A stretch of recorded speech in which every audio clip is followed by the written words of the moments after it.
Hello, welcome to the Crafty Spur YouTube channel. My name is Amanda, and on this channel I usually do a monthly show and tell episode. 2024 has been a little bit chaotic, hectic, ups and downs to life. Haven't had the mental space to do one yet for 2024. So I will be covering January, February, and March today. I've got quite a few things to show you. For those of you who are new, I do knitting, crocheting, cross-stitching, sewing. I think those are the only fiber art stuff that I've covered here on this channel. Today I have just some crochet and some knitting to show you. And yeah, let's get started because I have quite a few things to show you guys to get you up on.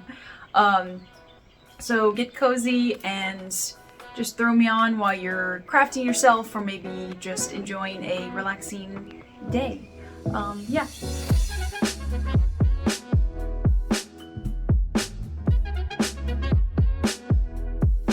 So first we have some finished objects to show you guys. I'll do the knitting first, since that's the majority of it.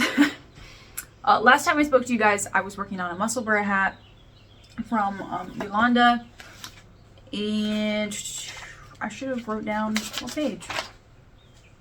132. No, that's not it. 123. Yes, the pattern is by Teague. I've made quite a few of these Musselburgh hats. Let me get it for you. So actually, the one that I showed you last time was supposed to be for me, and I made it and my husband claimed it. But I had enough yarn left over and I actually made a second one with the same yarn. And here it is. I don't know where my husband's version of it went, the first one. I looked all over the apartment for it. Couldn't find it. I think it's in his car. Or it's been misplaced. So here's the one that you guys technically haven't seen yet. So this is with Juniper Moon Farms yarn and the base Harriot Fine, because they had a Harriot base with a bit thicker yarn. This is the fine one, so it's a fingering weight, or even light fingering weight possibly. It's 100% baby. No, it's mostly baby alpaca. There is some nylon in it. I don't know where the label's at. So gray hat, don't have, I mean, I can tell you the gauge. I did needles sizes of 2mm. I actually think when I was doing the cast on and the cast off, I just used a 1.75mm because that's what I had on hand for a fixed needle to do magic loop. But for the most part, it was 2mm needle to make this, and I got the gauge 8. So if you don't know this pattern, you can make it with almost any yarn weight and or needle size, because when you cast on, once you get a certain amount, you can measure what your gauge is with whatever yarn and needle size you picked. And from there, you can like pick out from the chart what your gauge is, and then the next part of the pattern will tell you how many increases to do, how many inches to knit before you start decreasing again. And also, if you didn't know that this is just a tube, it's a pretty popular hat design, so most of you have probably seen it, but I figured just in case, you just start with one side, increase, and then you knit, knit, knit, and then you decrease. And then you just fold it in on itself. And the reason why I've made so many of these is because it honestly just looks like a plain store-bought beanie, and because it's double layered and it's made to do a brim, it's very, very warm and simple. And for somebody who's not really like a beanie person, I think that a simple beanie is probably best. And I like the way it fits. And it's very customizable. Yeah. So this one is my Musselburgh beanie. Like I said, don't know where my husband's is, but it looks basically the exact same. I was getting to the end of my what's it called, yarn skein of yarn. So I actually just kept knitting until I was a certain amount of grams left for just the decreasing, because I weighed how much yarn I used for the increases, and then I just knit until I had enough for decreases, just so I used the rest of it. So I think mine ended up being a little bit longer than my husband's, but I wanted a thicker brim anyway, so it worked out kind of perfect. But yeah, that is my Musselburgh hat.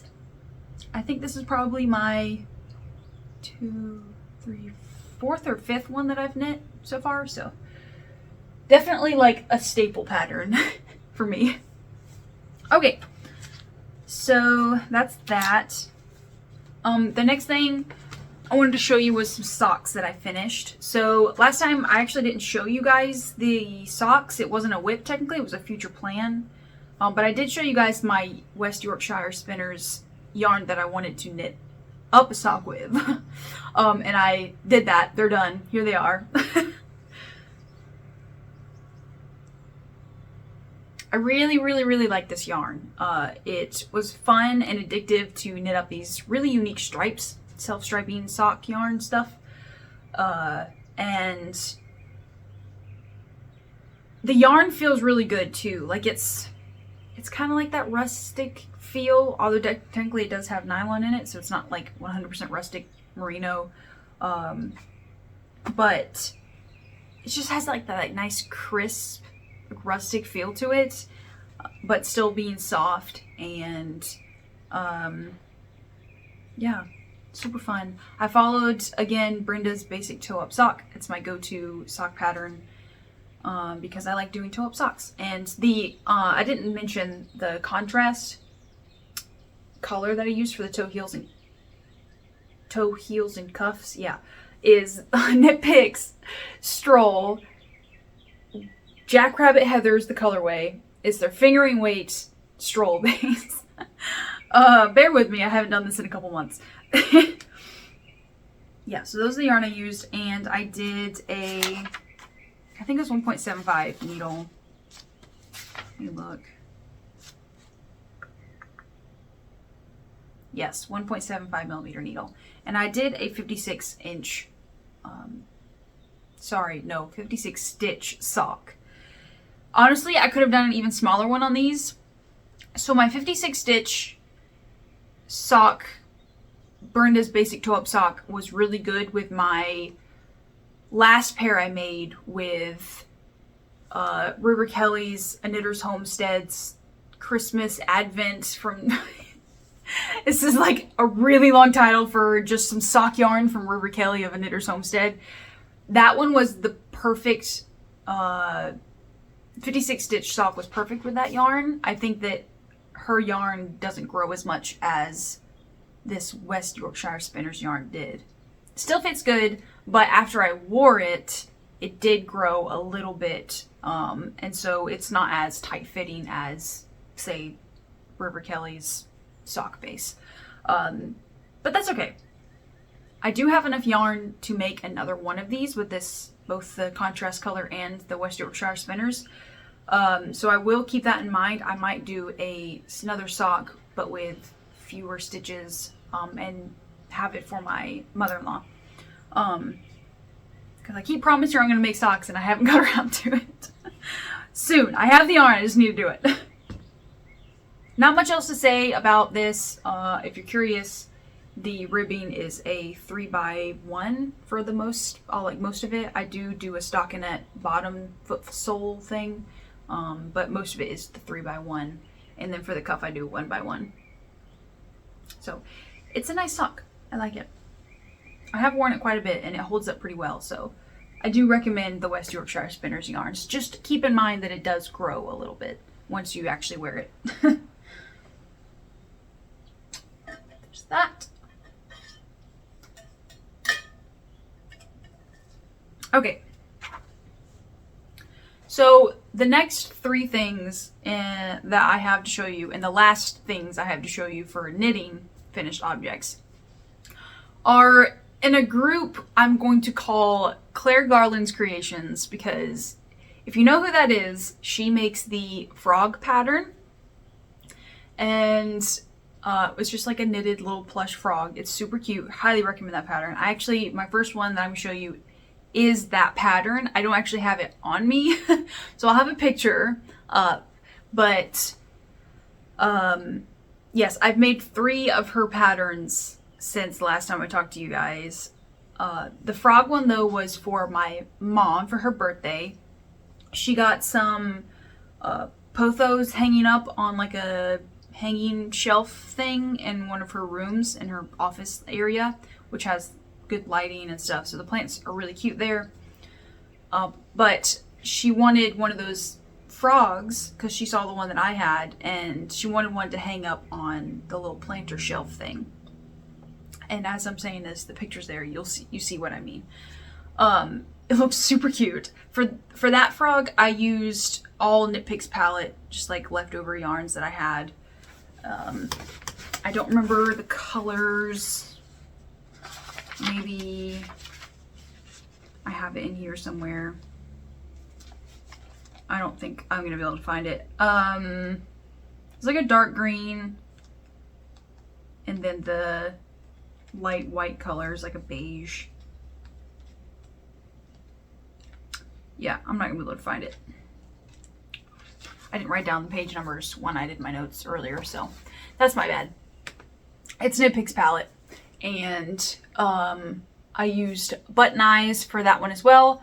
My mom wanted the button eyes just like Stefan, which, by the way, I'm supposed to have been like having him in the background of my videos, and I completely have been just forgetting to put him in the background. So Stefan hasn't been with us in a while. If you're new, he's one of those knitted frogs from Claire Garland's pattern, and he's got a little hoodie. Let me just get him.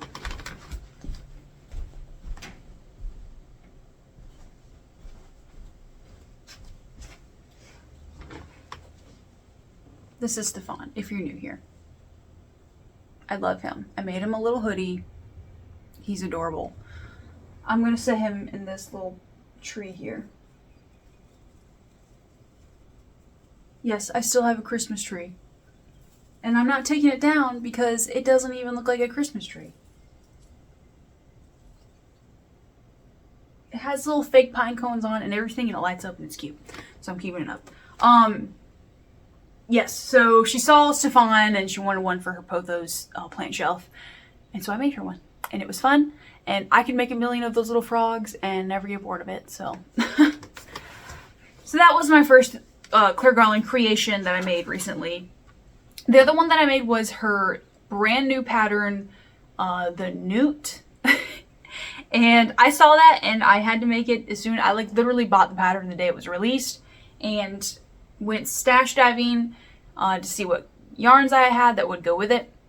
And the one that she made was like a green color and then like an orangish, like a salmon color belly. But when I think of Newt, I think of more like black or gray colors on their back. So I actually did some Google searching on like what an actual Newt coloration could be. And sure enough, there was one with a black back and like a bright orange belly. So I used my Knitting for Olive cotton merino. I don't remember the color name, but it's just like their black color. And then for the belly, I used Stash from River Kelly's pumpkin patch colorway from her fall time like yarn release. And I thought it was really cute having the bright orange and then the back being just plain black. And I used some googly eyes for this one. He's cute. He's a little bit special. I don't know why. I didn't do the wiring that she includes in the instructions to add like wiring for their limbs. I didn't have wiring, and I didn't use it for Stefan, which she does a lot of times, adding wiring to the frog pattern as well. So I just didn't do it. But I don't know if it's because I'm not like positioning the arms or what, but like the feet, the bottom feet are way shorter than the front arms. See, it looks a little special. It would look better if he had wiring in his arm and it like scrunched up a little bit like that. But it's fine. He sits on my husband's desk. He's still very, very cute to like hold. His little fat tail is cute. Has like a little curve to it. Yeah. Super cute. Although I will say this was a lot more fiddly than the frog pattern. The nice thing about the frog pattern is the limbs on it, you pick up stitches after you've seamed the body and everything, and it's basically just like I-cord stuff. It's really easy to do. But with the Newt, there was more fiddling with like the seaming. The arms were done separately.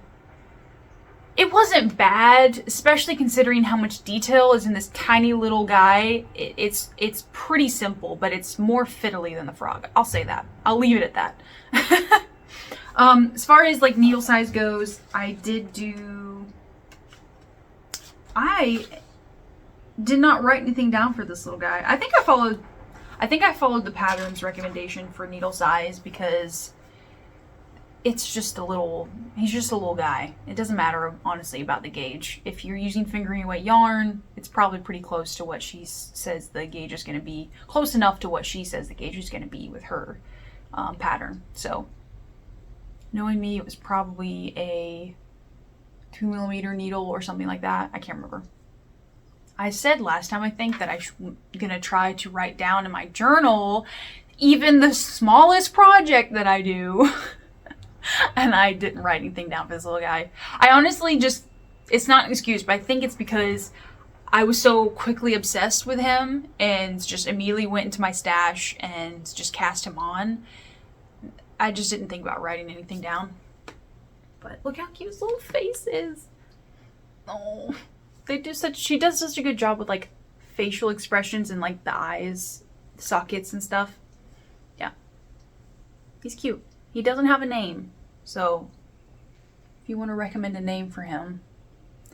He sits on my husband's desk for now. I may steal him and have him in the videos with Stefan. The pattern also did come with a tank top for him, but that requires, for it to look good, it kind of requires that you put the wire in and have him standing like she has him standing, like that. But I'm going to have him mostly horizontal. So he's not going to get any clothes.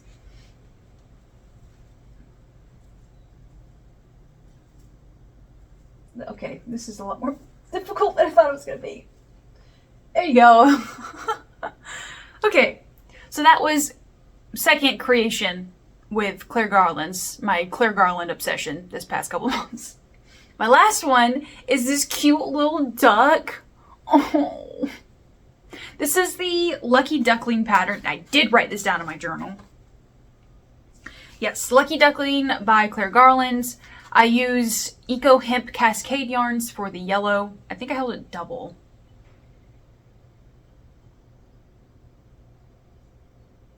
No, I didn't. I did not hold it double.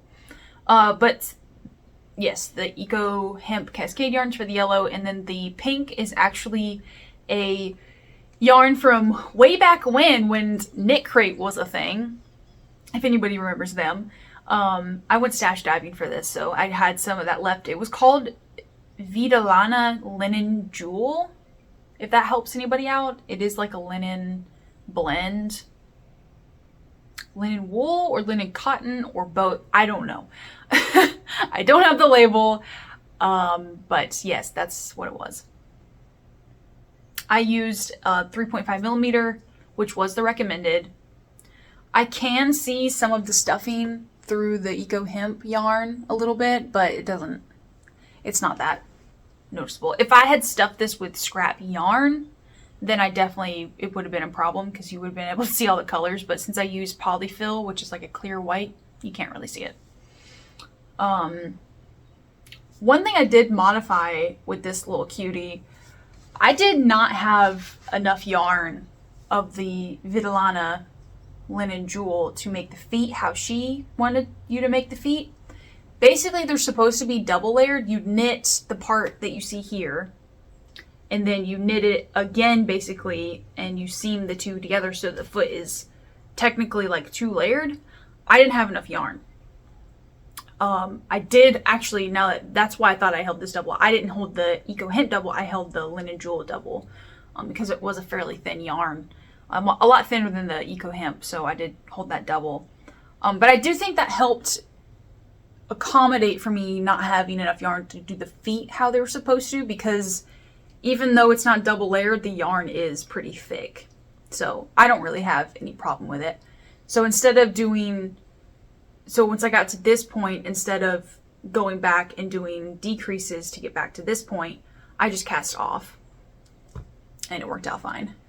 But isn't he cute, little ducky? Look at the wing details. And his little tail feather. Very fun to make. This one is very enjoyable. There's very minimum seaming, if any. Yes, there's a little bit, but it's very minimum. The little head is so cute. Oh. So back in February when I made this, I was having a very spring inspirational like moment. I actually found a cute little background for my phone with ducks on it. I made this little cute duck. I changed like my computer desktop to like spring stuff. So I was really feeling the spring duckling stuff, even though now at the end of March it's more like spring than back when I was feeling these vibes. So we don't question the aesthetic of the moment. You just go with it. I do recommend this pattern. I recommend all of her patterns, but this one specifically is very fun. Probably even easier than the frog pattern. But yeah, I like this little guy. He also does not have a name. So if you want to, you can give him a name. Yeah. And sure, we'll just add him onto the tree. Oh no, disaster. Never mind, he's gonna stay here. Okay. So those were my knitting finished objects. I did do a pretty big crochet project and finished it. It's the daisy pillow, and here it is. And this is by Aleksandra Maka. The yarn I used was Bernat blanket, in the super bulky Bernat blanket. The petals here are in the colorway birch, and then the center is in the colorway gold. I used a 5mm crochet hook, which was kind of a struggle for my hands. I've talked before about how crochet in general is a lot more taxing on my wrists than knitting. But I saw this pattern and I couldn't stop thinking about it. It goes, again, I was in my spring is coming aesthetic. So I just wanted more flowery stuff. And it goes really, really cute on this chair. I'll pop it on how it's supposed to look.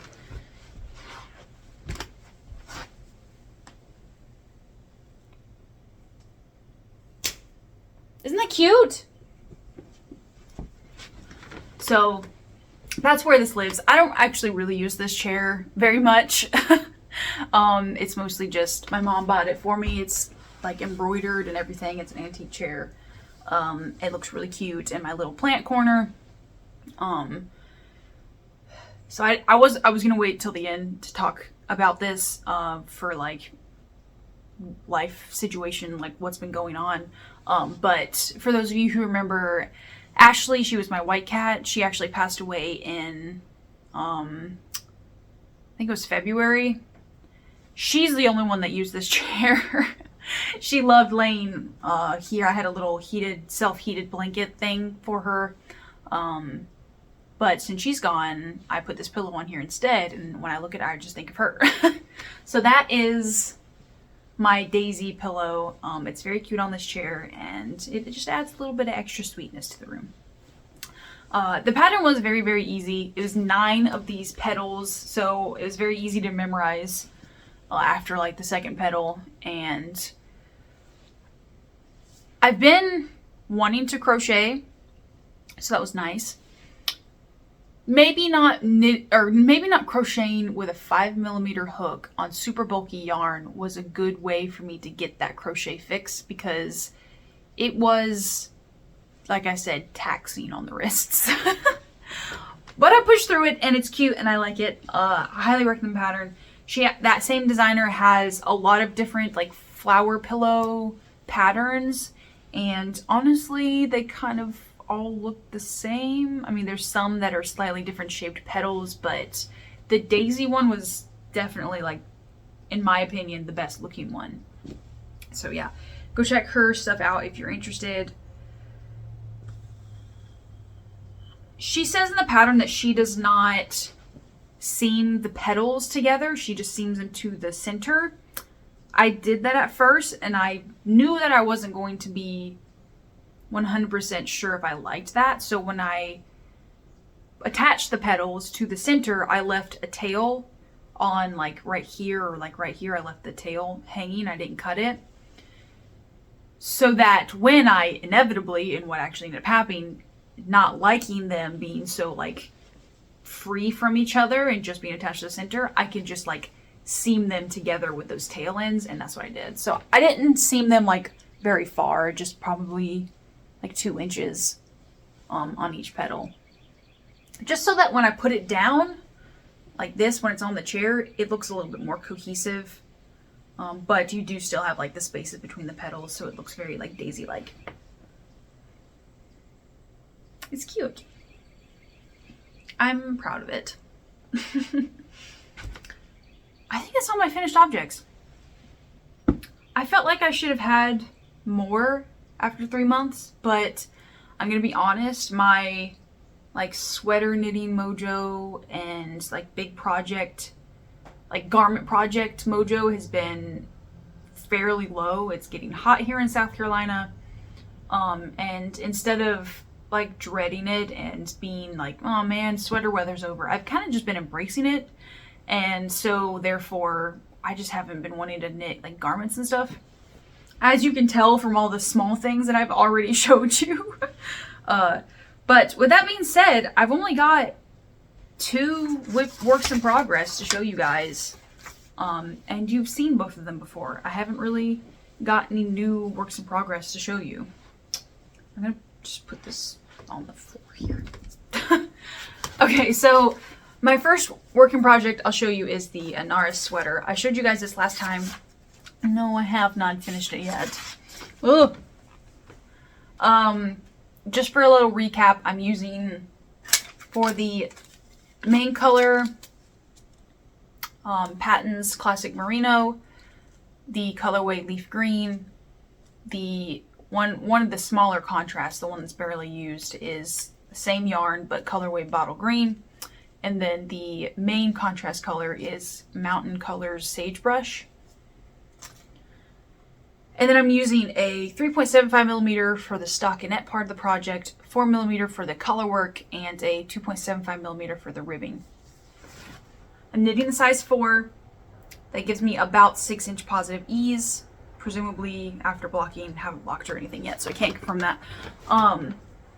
And I have done some alterations on the sleeves, but I'll get into that in a minute. Let me show you my progress on it. I am almost done. I have the sleeves finished. And because I'm using up the very last bit of the Paton's Classic wool, this is the bottle green color, I used up every bit of the leaf green colorway. And I knew that would be the situation, so I actually just put the body on hold, finished the sleeves first, and the body's actually, I used up, I've already finished all the leaf green. This is as much of the leaf green as I'm gonna get. I'm gonna put a hem on it with this color. Yeah, because I ran out of this color. So to add a little bit of length, I decided to just knit until I got done with the leaf green, and then I can do a fair amount of rows with the contrast color as the bottom hem, just like I did with the sleeves and what my collar is going to be. I did finish the collar, the knitting part. I have started a tubular cast off, bind off, but I have not finished. And so I'm gonna try and show it to you guys on, but it may not work out given that the needles are still on here. Let me see.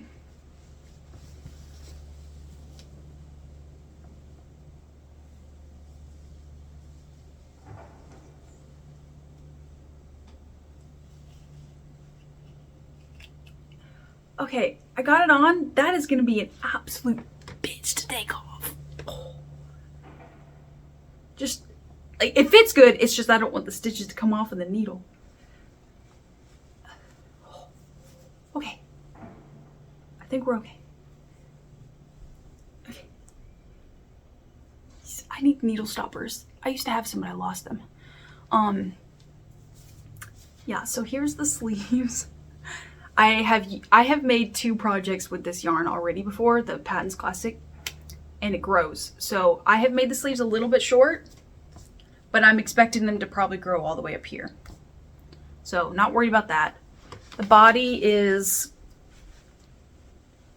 this is my belly button, so like there. I'll probably knit a hem like that wide. Yeah. And then the collar.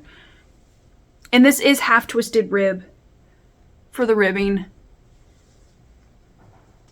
I like the color work is very subtle, but still there. That's the sagebrush, this color right here.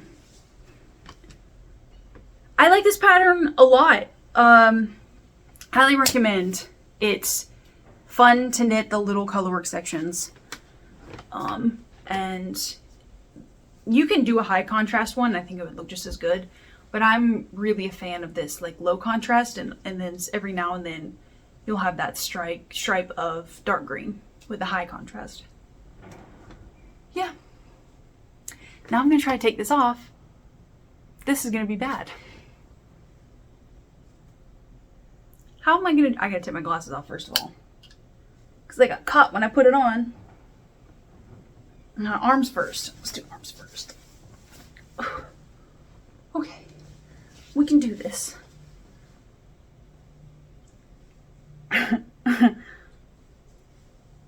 Maybe. I may have already lost a stitch.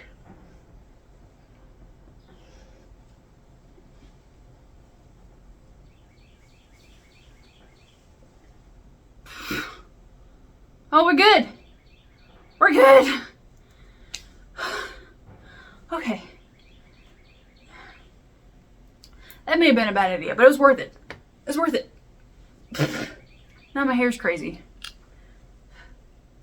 It's also very warm in this office with my huge windows. So, anyway, I just really wanted to show it to you guys on. Because it's really pretty. I can't wait to block it so that the color work evens out a little bit and see how much the yarn grows. But yeah, like I said, all I have left is the finishing the bind off for the collar, knitting the bottom hem, and then binding it off, and it'll be done. I'll definitely have it done before next show and tell episode.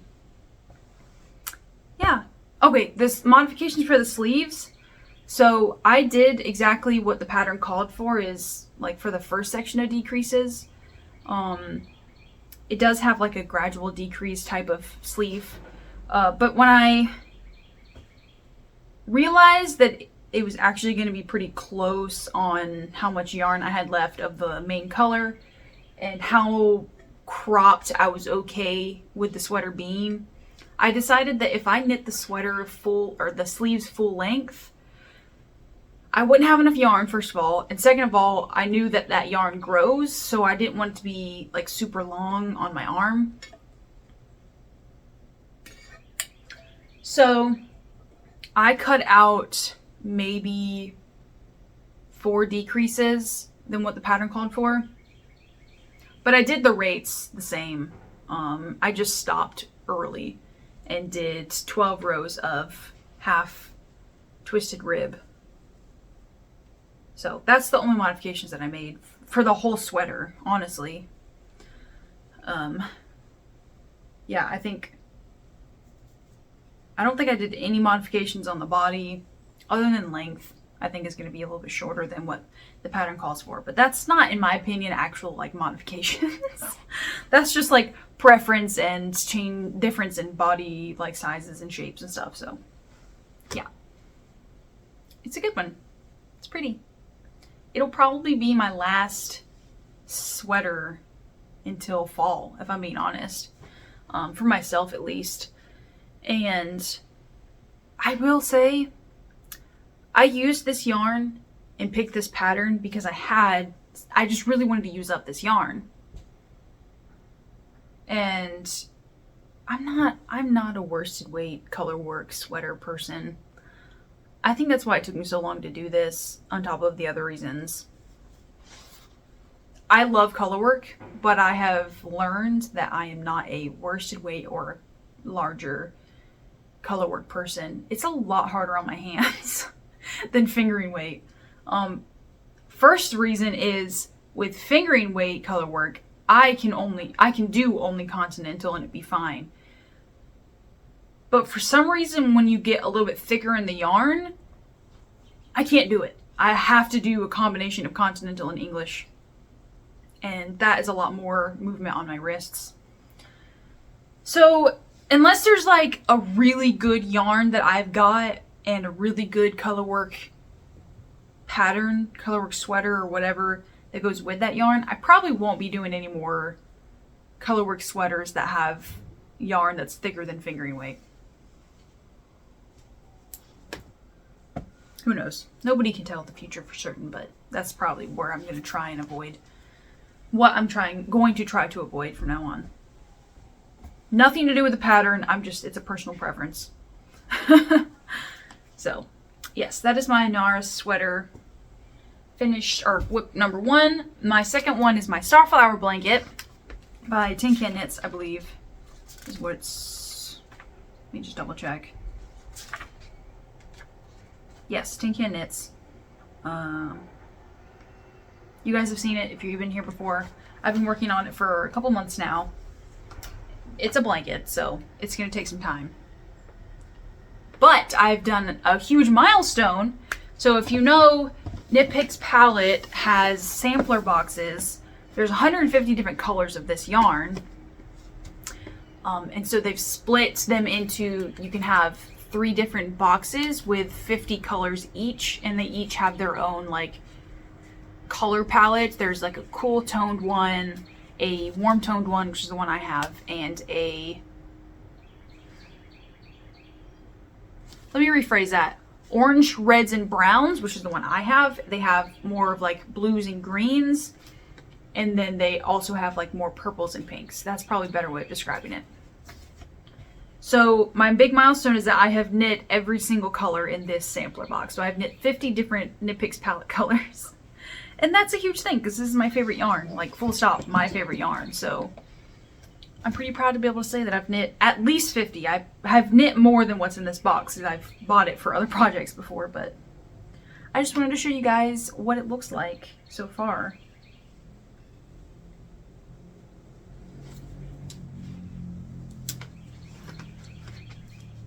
I am way more than halfway done with this thing, so it's pretty big.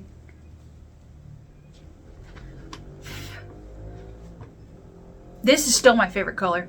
Sage something. I love it. Yeah. And I am crocheting as I go. I crochet the tiles along the cast off edge.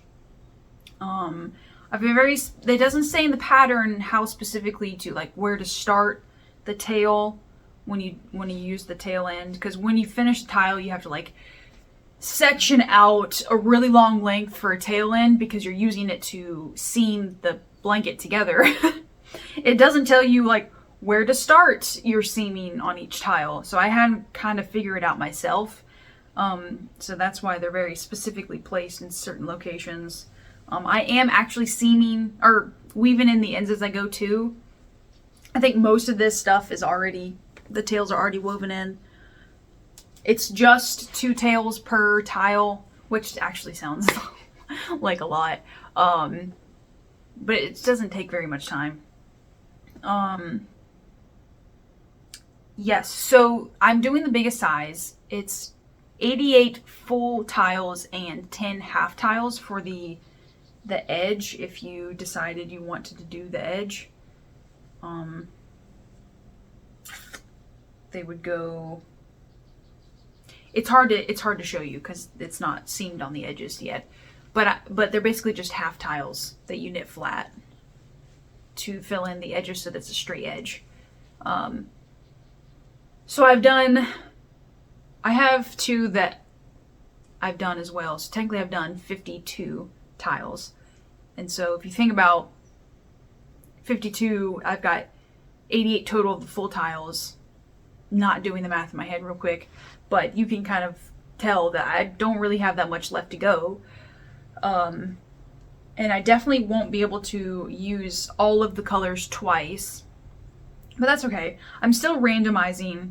I mentioned before that I'm rolling a set of D100 dice, and each color has 2 number values attached to it.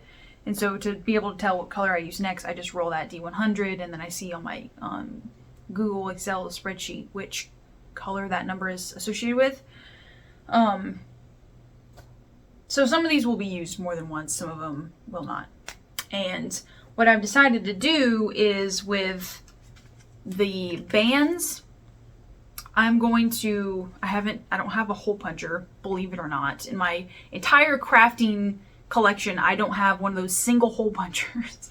But when I get my hands on one of those, I'm going to put a hole in the bands and just have like whatever tail ends I have left of that color, I'm just going to secure on that hole, and then I'm going to have like a little collection of Knitpicks palette and what each color looks like, so that when I do a color project in the future and I know I want to use this yarn, I can pull from what colors I have and decide which colors I want to use from home instead of depending on the website, which I'm pretty excited about. Because I do plan on making 3 blankets, 1 for each sampler box. I don't know when that's going to be done, but this one's already taking me like 4 months, so we'll see when that gets done. For now, I'm pretty proud of how much progress I've made on this one, so. This has got to be one of my favorite projects I've ever worked on. This is the closest I've gotten to finishing a blanket. A handmade blanket, other than my scrappy crochet stripe one.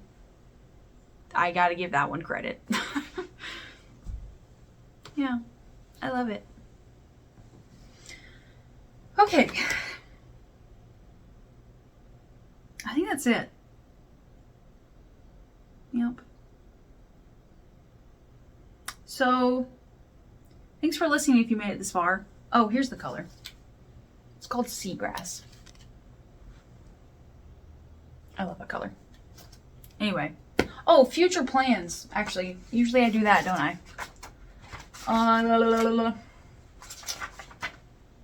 So I wrote down here for future plans, I want to do a lot more crochet. And there's a reason for that. I'm just going to meld future plans in with like life happenings, what's been going on. I want to do more crochet because a good friend of mine has moved closer to me, and so I'm like hanging out with her a lot more in person, and she wanted to she wanted me to teach her how to crochet or knit, and so I decided that crochet would be easier for her to learn first. That's what I did, and so she's been having me teach her how to do that, and it's kind of reminded me how nice / fun and cute certain crochet projects can be. And because I've been talking to her about different projects and what she could probably accomplish as a beginner, I've been looking at crochet projects on Ravelry, and her as well, and she's been showing me like really cute things, and so like some bandanas and stuff, and I have like small amounts of random skeins. And so like perfect for things like bandanas. And those are really good summer crafts as well. Because like I said, not doing sweaters for a little while probably. Where did I have this? It's stuck. I think I had it showing you guys my shelf. Sure, we'll do that. So yeah, more crochet in my future, but small projects. I do technically crochet with this because I crochet the seams together. So that's nice.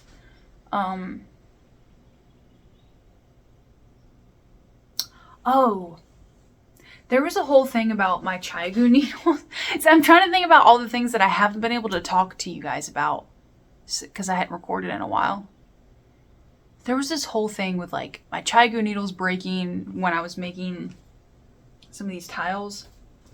I'll get it in a minute. I'll just finish my future plans. I also want to do more cross stitch.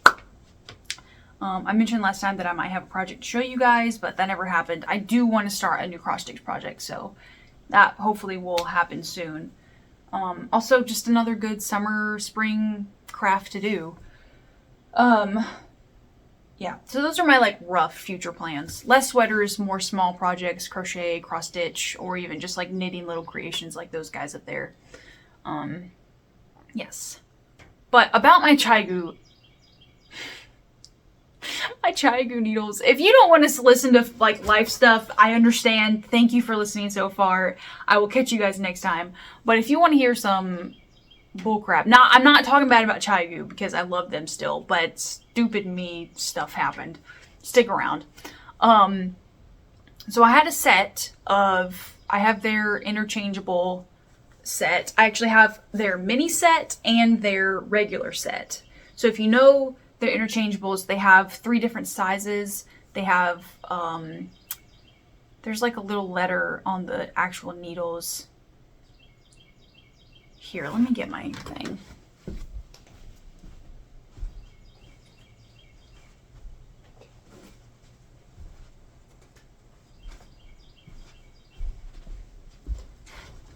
Okay, so I got this case here that has all my needles in it. You have these mini ones, which have these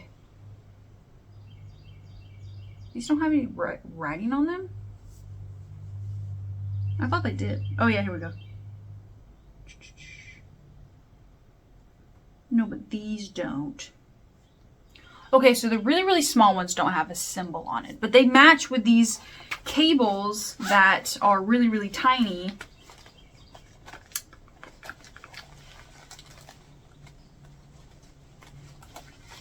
My stuff's a mess. M, that's it. It has a little M on it in the brackets there. For mini, that makes sense. So my tiny ones fit on these, and then you have your more regular sized ones that have the S on it right there. For your more standard sizes, like your 2.75 up to 6 millimeter. The reason why the cables are different is because the base of the needles, so like this right here, they try to make it to where they are the right size to screw into the cables, and there's not like a big bulky transition point for the cables and the needles. All that to say, that point where they connect on the cable, it's a very common problem. I think this is actually, yes, the one that broke. That connection point there where the metal is to the actual cable broke off. And that is, like I said, that's known to happen. What I was using this for, I think this was a 22 inch. Yes, it was a 22 inch cable that I had a connector piece. So I was using for these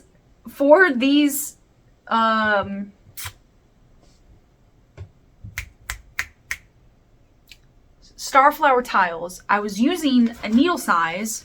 I'll get them out for you. Bear with me. I'm using these needle sizes at 3.25, but I needed to use a mini cable because I didn't want to have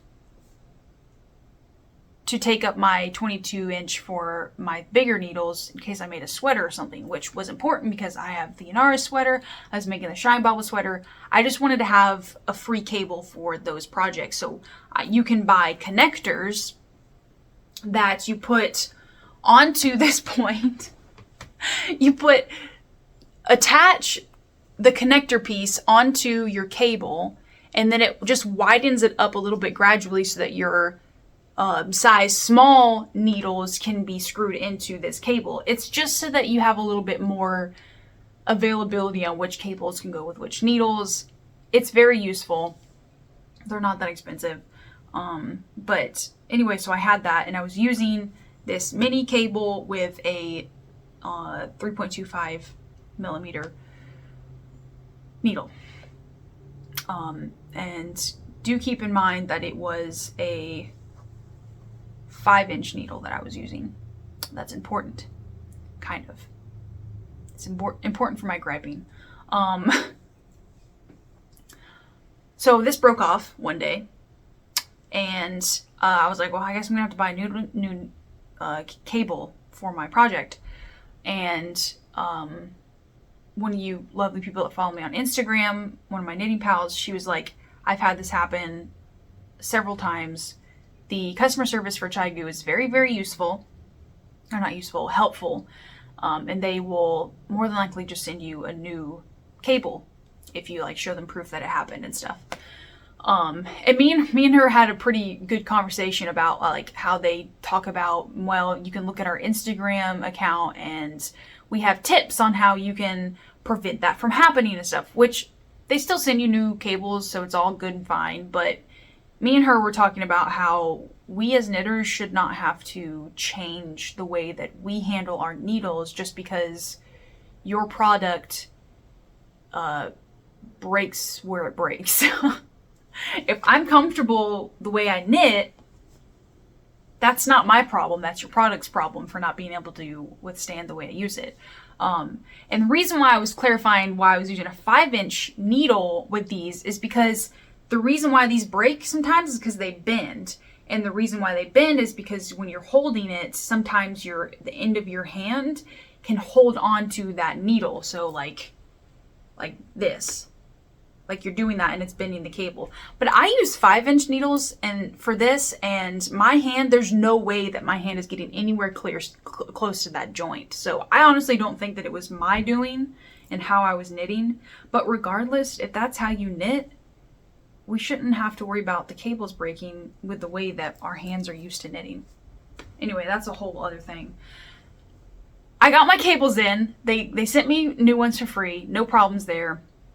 And the day it came in, I was checking the mail like every day, like after a week, because they didn't have tracking on it and stuff. So I just wanted to make sure I was getting it as soon as possible, and not just leaving it in my mailbox. I was so excited to get it in the mail, and I bring it inside. I'm attaching the needles to the brand new cables, and guess what? I can show you the needle they sent me. It's right here.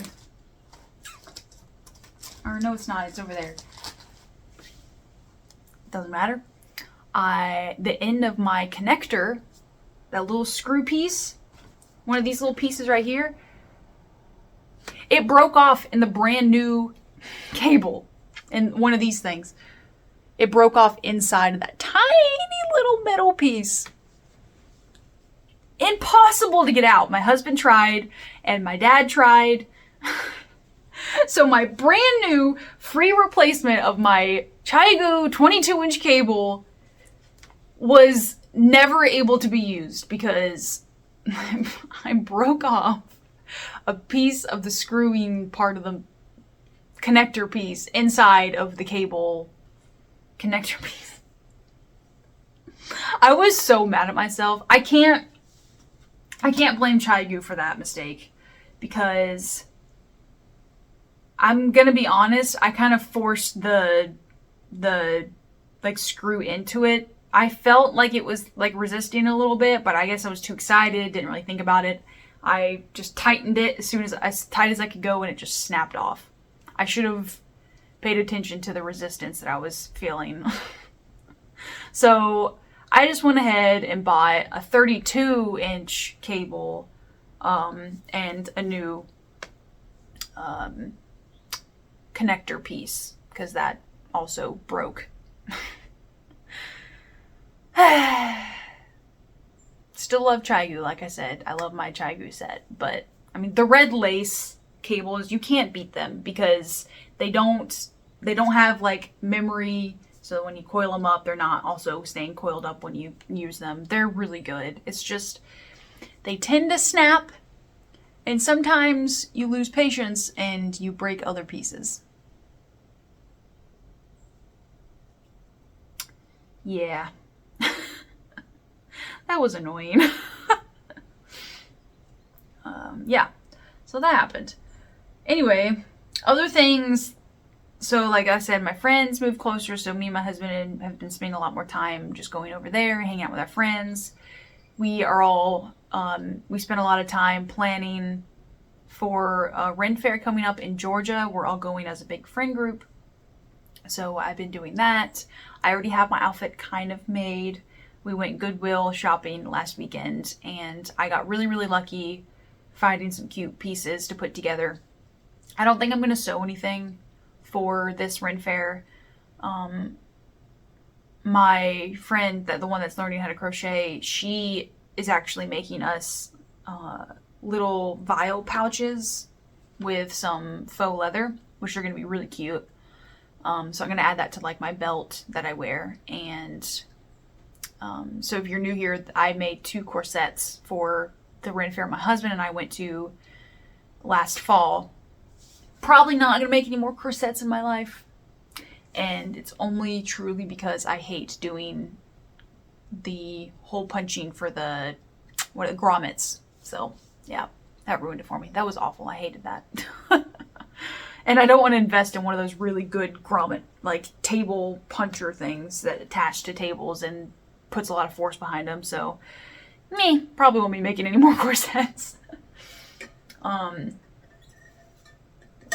But to be fair, because my husband and I found out we love going to these, we're going to start going to them like multiple times a year. And I might just support some of the local artists that sell corsets at the Ren Fairs and just have a collection through that. So yeah, that's probably what I'm going to be looking at when I go to this one in Georgia. If you're going to the Georgia Renaissance Fair, we might be going the same weekends. Let me know if you're going. I don't want to tell just on a video for obvious reasons. Don't want to tell the whole world when I'm not going to be home. Anyway, so I have that to look forward to. And what else has been going on? My cat passed away, so that was a whole thing. And then my husband's family dog passed away not too long ago. And some other crazy stuff's been going on. So yeah, I've been doing a lot more reading. I'm reading the Red Queen's War series from Mark Lawrence. I'm on the second book called The Liar's Key, which has been pretty good. I read it because my friend recommended if I liked Broken Empire, which was my favorite series. It's in the same universe as the Red Queen's War. That I would probably like this one too. It's not bad. I do like it, but I think that I just liked good old Georgie Ancraft so much that the main character for this one is just kind of like not him for obvious reasons. And so I'm just kind of like, I just want to read more about Georgie Ancraft. But I convinced one of my friends to read the Broken Empire series, so I'm living through his first time experience with it. Yeah, so I've been reading a lot more and playing. I got into like another Minecraft kick with some of my friends, so I've been doing. That's slowed down a bit, but that's another reason why I haven't really been in the crafting social media realm. But that was fun, and now I'm feeling the Stardew itch because if you know about Stardew, 1.6 update came out a couple days ago, so I kind of want to play some more of that. And what else has been going on? It's been nice outside. Me and my other cat that I still have, Lucy, have been going out and sitting on the balcony, getting some sun together, spending some time together. Yeah, it's been nice. I just haven't been really focused on recording or even really posting on my Instagram, which is the Crafting Sparrow with underscores in between if you want to check that out. I have all that stuff below linked, my Ravelry, my email, and my Instagram. If anybody wants to contact me on those, that is down there. Yeah, I've also been giving my plants extra love. Since springtime is rolling around, I need to start fertilizing them again, and I've been doing a lot of propagating, so that's been kind of another focus interest that I've been doing. I mean, I always have to focus on plants because they exist and they have existed and I can't just ignore them. But I feel like I've had a little bit extra attention to them lately, instead of my usual knitting and video content creating. So yeah, I think all that to say, I am alive. I am still crafting. Thanks for sticking around in my short absence, and I hope to be back on my once a month schedule. Something big is happening in April, but I'm still hopefully going to try and record regardless. It's kind of a secret. It's not knitting or crafting related. It's more life related, and I have loved ones that watch these, so I want to surprise them. But some of them know. If you know, you know. I'm excited to share that with you guys next time though. So yeah, I think that's it. Thanks for listening to me, as usual, ramble on and share what I've been making for the month. It feels good to just kind of catch up with you guys a little bit, even though this is a one-way. It's not really a one-way because I know that I know you guys are watching and listening and keeping up. So thanks for being around, thanks for listening, and I hope you guys have a wonderful upcoming month of crafting, creating, vibing, whatever makes you happy. So happy creating, and I'll catch you guys next time. Thanks.